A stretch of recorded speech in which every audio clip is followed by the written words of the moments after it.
Hello students. The next constellation is Orion और Hunter constellation. ये एक बहुत इम्पॉर्टेंट प्रोमिनेंट कॉन्स्टिलेशन है जो हमारी स्काई के अंदर विंटर सीजन में बहुत क्लियरली दिखाई देता है. इसके अंदर भी 7 या 8 ब्राइट स्टार्स होते हैं. कुछ फेंट स्टार्स भी हैं. एक हंटर की भी शेप बनाते हैं जैसा कि आप देख रहे हैं पिक्चर में. So Orion is also called the hunter. Vyadha और मृगा इसके इंडियन नेम है जिस नाम से हम इसको जानते हैं. इसमें 3 स्टार बीच में रिप्रेजेंट करते हैं एक बेल्ट को जो कि हंटर की बेल्ट है जैसा कि आप पिक्चर में देख पा रहे हैं. 4 bright star appear to arranged in the formation of a quadrilateral.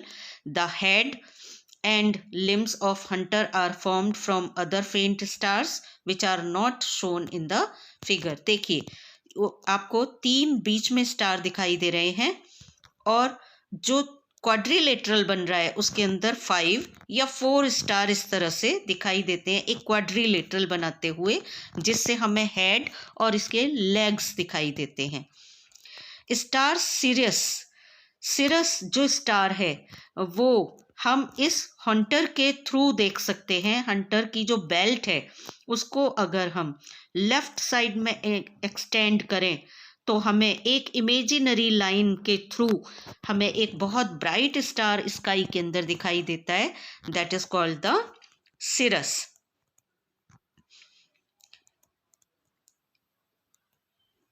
हम ओरियन कॉन्स्टिलेशन से साइरस स्टार को लोकेट कर सकते हैं.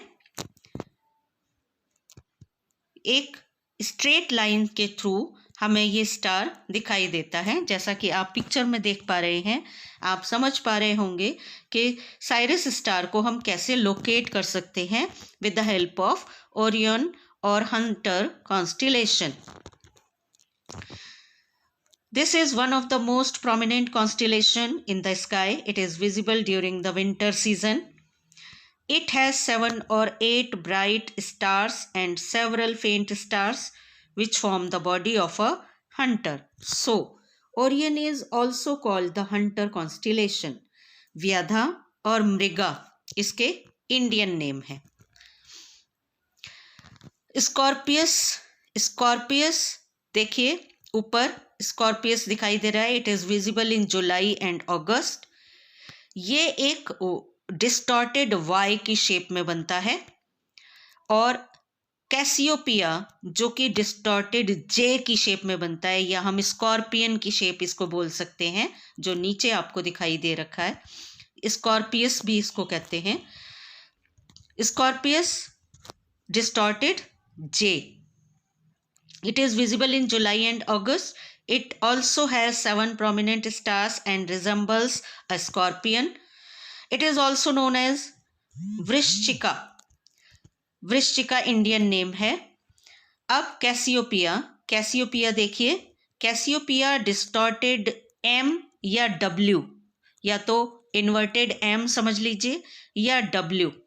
This constellation is visible in the month of October in the northern sky. हम अक्टूबर में इसे बहुत क्लियर देख पाते हैं. There are 5 stars in this constellation which are so arranged that they form letter W. थोड़ा सा distorted W है. It is seen nearer to the pole star and is also called Sarmishtha. Indian name इसका है Sarmishtha. Is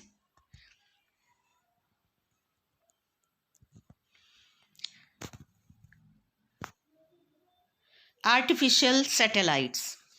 An artificial satellite is a man-made object that has been placed into the orbit around the earth or some other planet to perform a specific function.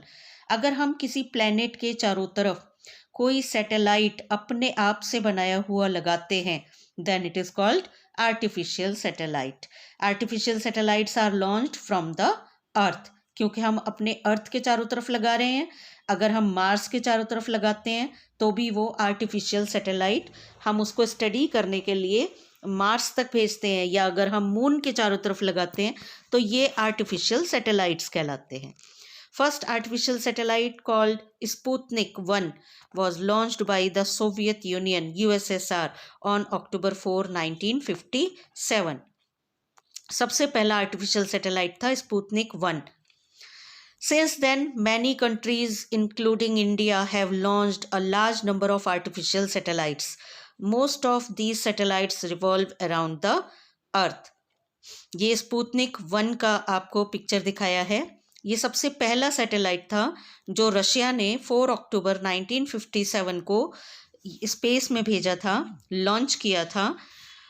उसके बाद बहुत सारे countries ने, India ने भी बहुत सारे आर्टिफिशियल सैटेलाइट्स भेजे हैं और ये सारे सैटेलाइट्स हमारे अर्थ के ऑर्बिट्स में, अर्थ के चारों तरफ घूमते रहते हैं. आप देख रहे हैं यहाँ पर कितने सारे आर्टिफिशियल सैटेलाइट हैं और हर सैटेलाइट का ऑर्बिट अलग होता है जिसके अंदर वो हमारी अर्थ के चारों तरफ घूमता है. India has built and launch several artificial satellite. The first Indian artificial satellite named Aryabhatta was launched on 19 April 1975. ये आर्यभट्ट है जो इंडिया ने सबसे पहले लॉन्च किया था स्पेस में. Some other Indian satellites are INSAT, Indian national satellite series, IRS Indian remote sensing satellite series, Kalpana 1, EDUSAT etcetera. ये आपको इनसेट सैटेलाइट दिखाई दे रहे हैं. इनसेट सैटेलाइट्स को हमने स्पेस में भेजा, IRS सैटेलाइट्स को भेजा. इनको इंडियन रिमोट सेंसिंग सैटेलाइट कहते हैं. कल्पना 1, एडुसेट, भास्कर. और ये सारे सैटेलाइट्स हम वेदर कंडीशंस पता करने के लिए, दूसरे कंट्रीज़ से लाइव टेलीकास्ट लेने के लिए, दूसरे कंट्रीज़ से हम रिमोट सेंसिंग के लिए, हम दूसरे कंट्रीज़ से टेलीफोन कॉन्वर्सेशन के लिए हम इनको यूज़ करते हैं. और क्या क्या यूजेस हैं इनके? Artificial satellites are used for forecasting weather. हम टीवी पर हमेशा मौसम की सूचना देखते हैं, तो कैसे हमें मिलती है वो हमें मिलती है सैटेलाइट के through. Transmitting radio and television signal. हम एक कंट्री का प्रोग्राम दूसरे कंट्री के अंदर, एक कंट्री का प्रोग्राम दूसरे कंट्री में रेडियो पर कैसे सुन पाते हैं, कैसे देख पाते हैं? This is due to the transmitting radio and television signals. Telecommunication, cellular phones and long distance telephones, fax, etc. are a few of the services provided by satellite communication. Remote sensing for locating mineral resources, underground water and for land mapping. हम बहुत सारी चीज़ें हम satellite से पता लगा पाते हैं. For collecting information about other planets and about the outer space, ये भी हम आर्टिफिशियल सैटेलाइट से ही पता लगाते हैं. Navigation for providing geographical location of objects like shops, hospitals, schools etcetera on the surface of the earth through systems such as GPS, global positioning system. जैसा आपने देखा होगा, हम अपने टेलीफोन के अंदर एक मैप लगाते हैं और मैप के थ्रू हमें पता लग जाता है कौन सी चीज़ कहाँ पर है. तो कैसे पता लगती है? क्योंकि हमारा जो फ़ोन है वो कनेक्टेड रहता है सैटेलाइट्स से, और सैटेलाइट से हमें सिग्नल्स मिलते हैं और उसके थ्रू हमें पता लग जाता है कि कौन सी प्लेस कहाँ पर है और हम सही डायरेक्शन में जा रहे हैं या नहीं. वो हमें डायरेक्शन भी इंडिकेट कर सकता है, वो हमें बहुत सारी चीज़ें हेल्प करता है, बताता है.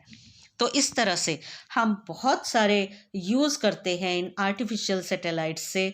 बहुत हमें हेल्प मिलती है इन आर्टिफिशियल सैटेलाइट से बहुत सारी चीज़ों का पता लगाने में.